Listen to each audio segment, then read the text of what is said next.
na rin kinakahon.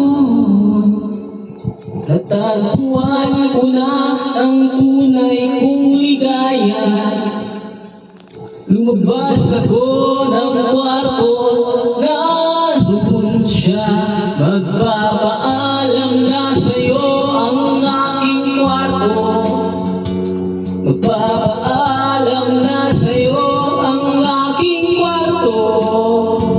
Magpapaalam na sa'yo ang aking kwarto. Magpapaalam na sa'yo ang aking kwarto. Magpapaalam na sa'yo ang aking kwarto. Magpapaalam